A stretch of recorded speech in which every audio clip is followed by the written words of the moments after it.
Hey guys, what's going on? Welcome back to the channel. I am Starco Gaming and we are back with another Dragon Champion video. Guys, if you are level 15 or below, make sure to use the promo code Starco to get a free starter pack. To do so, it is pretty simple. You go in settings, use promo code, and you enter the code Starco, S-T-A-R-K-O, you press OK, and you will receive a free starter pack, and hopefully you guys will enjoy the goodies. So guys, today we're gonna have a little bit of fun in tier 5 guild raid. We're gonna be using a team that most people don't have, like 99.9% the player base don't have, but I did want to test this team to for people who care about raid, to see if they actually want to eventually invest into this team or not. So we're going to be testing a full undead team today in a tier 5 goblin raid, guys, to see what they can actually do on every single phases. So the first thing we're going to do, guys, is we're going to go with the build of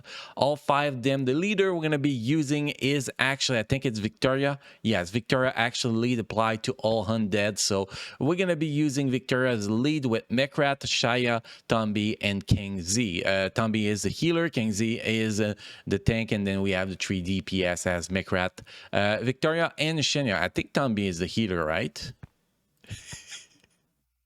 I'm pretty sure he is with third skill. Maybe that is the... Nope. My bad, guys. The healer is actually Mekrat. Single target heal, though.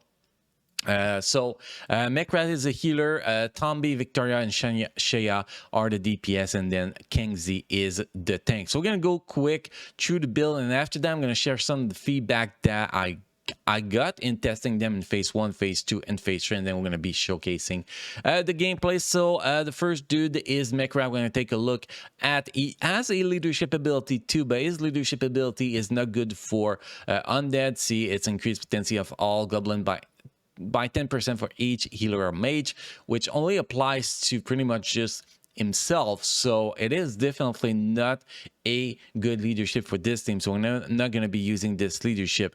Just wanted to mention that, guys. So the build we went with, guys, was pretty simple. We went with potency and speed. Wanted to get his speed as fast as possible. And this potency, you can see we went with damage increase percentage and shield percentage as a artifact, so we can actually get more healing from him and more survivability with the shield, as we were able to get enough potency with runes. Now we did not need a potency artifact.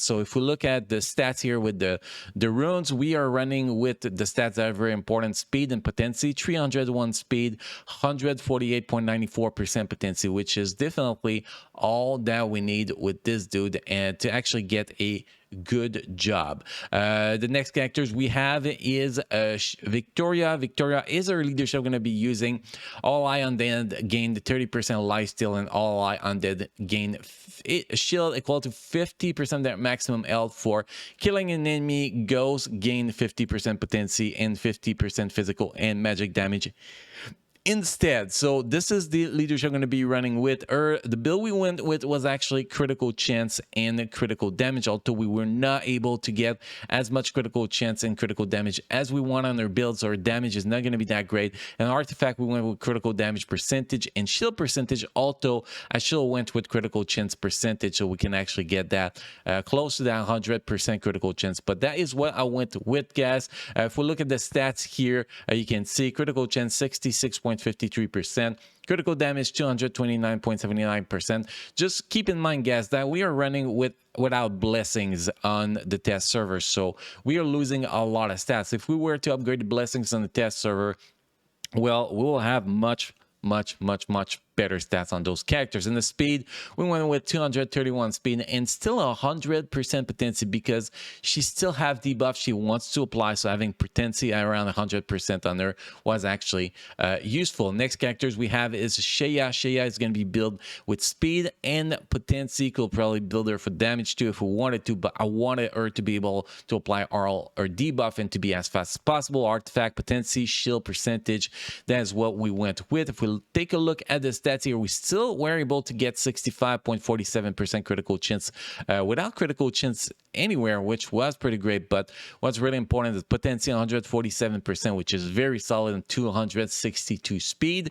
So that's the build for her. Then we have Tombi. Tombi, we went with speed and critical chance. Try and guess his critical chance, a little bit higher, and then his speed as fast as possible. Artifact, we went with damage percentage and shield percentage because we just want him to do good damage, flat damage. If we take a look at the stats we have, you can see 63.36% potency, which is actually pretty decent. If we went with the critical chance artifact, we'll probably went much higher, but we did not have the critical damage to actually make up for that. Technically, the way I wanted to build them was 4 damage increase rune, well, 4 damage runes with 2 critical chance runes, but the test server rune shop is messed up right now, so I could not go get the runes I needed. So instead, I went with speed and critical chance. I do believe that in the gameplay section, we'll have done so much better if we actually had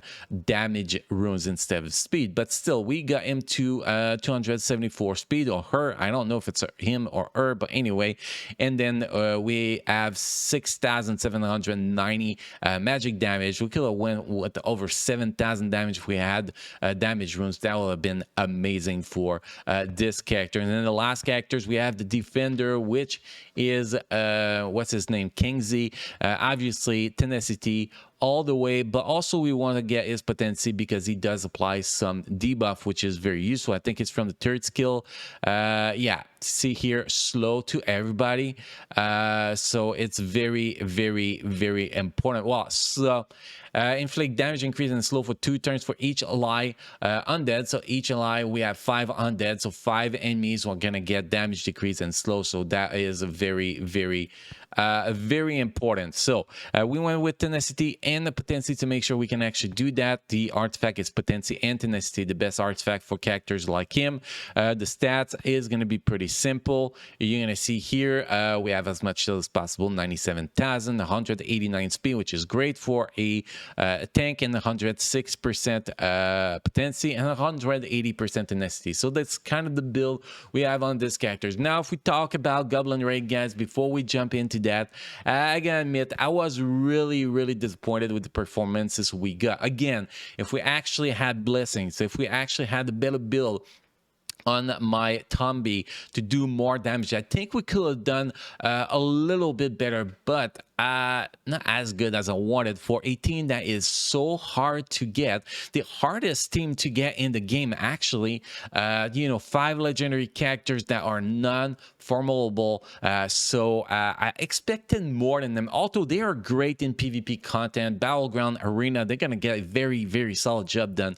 But for PvE content like the Goblin Raids, Tier 5 Goblin Raid, I was really disappointed with what they could do. But I was surprised to see that they could actually do more damage on phase 3 than they did on phase number 1, which was very interesting. And obviously phase 2, they do not have a debuff removal or anything like that, so they get destroyed in phase number 2. That's actually not even funny to watch, but you're gonna see it in the gameplay section. So just wanted to add this little notes, guys, before we jump into the gameplay section, because I definitely expected better from this team without a single doubt. Anyway, guys, next I'm going to be jumping into the gameplay section. Thank you for watching, guys. Thank you for being part of my amazing community. Don't forget that we have Dracwins giveaway every month on the Discord server. They don't last the whole month, guys, so make sure you jump on the Discord server every time you have a chance to actually take a look at the giveaway section. This link to the Discord server is in the description down below. Also, don't forget to drop a like on this video, guys. It helps the channel grows,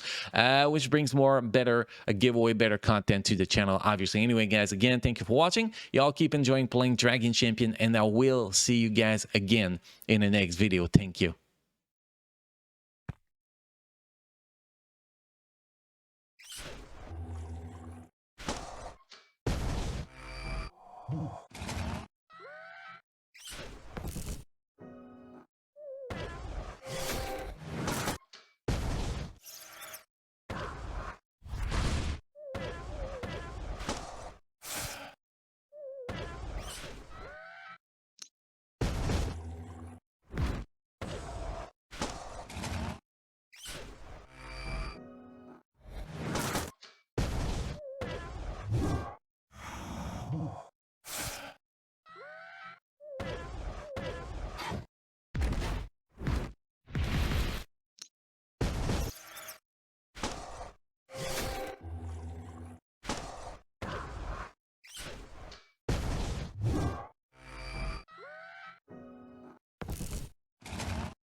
Ooh.